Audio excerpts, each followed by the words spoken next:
Mga kalokal, mula Boracay, pumunta tayo ng CDO para ma-experience ang Higalay Festival. Nabigyan ng limited edition shirt galing sa Screens and Threads. Nakapasyal tayo sa CDO Museum at syempre na-meet ko sina Clyde Vlog, Boss Jeff at Rentoms TV. Nabisita rin natin ang Higalay Festival Market at ang pinakahihintay ng lahat na saksihan natin ang bonggang street dancing competition. At ito ang Higalay Festival 2025 experience ko. Welcome sa City of Golden Friendship. At ang una naming pinuntahan mga kalokal ay ang Screens and Threads. Sobrang saya ko dahil nabigyan tayo ng limited edition Higalay shirt mula sa Screens and Threads. Isang magandang alaala ng festival na ito. Ang ganda ng design at ng quality ng shirt, talagang ramdam mo ang Higalay vibes kapag suot mo. Malaking pasasalamat ko kina Sir Marcus at Ma'am Lyris, ang may-ari ng Screens and Threads, sa kanilang pagiging mapapagbigay. Hindi lang basta souvenir ang shirt na ito, kundi simbolo ng suporta at pagkakaisa sa pagdiriwang ng Cagayan de Oro. Kaya proud kong isuot ito at ipakita na naging parte ako ng Higalay Festival 2025. At nakapasyal tayo mga kalokal sa CDO Museum at dito ko mismo na-meet sina Clyde Vlog, Boss Jeff at Rentoms TV, mga kapwa content creators na galing din sa Cagayan de Oro.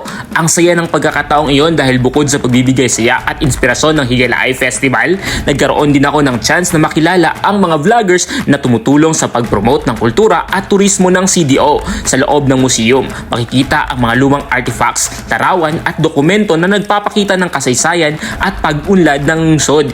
Isa sa mga tampok ay mga bagay na may malaking ambag sa kasaysayan ng Cagayan de Oro, tulad ng memorabilia ng mga lumang leader, kagamitan noong panahon ng digmaan at mga gamit ng sinaunang pamayanan.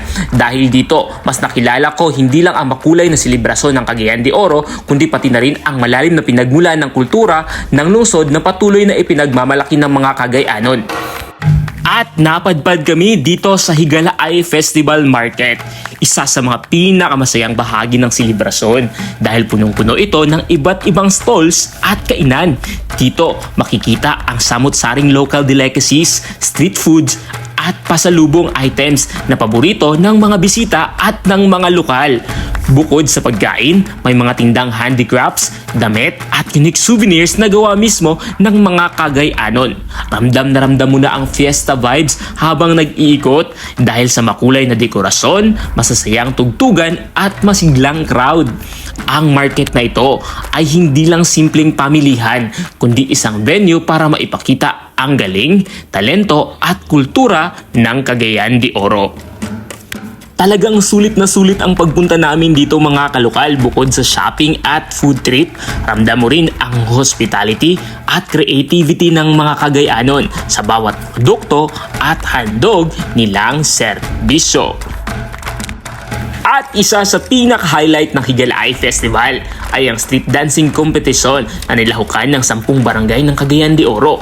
Makikita dito ang makulay na kasuotan, bawat detalye ay nagpapakita ng galing at malikhaing talento ng mga kalahok.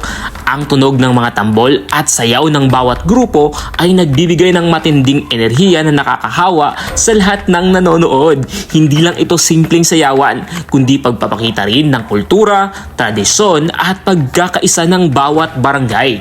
Ramdam na ramdam mo ang suporta ng mga tao habang todo cheer sila sa kanilang mga representative. Bawat kilos, bawat indak ay nagsasalaysay ng kwento ng Cagayan de Oro at ng mga tao nito.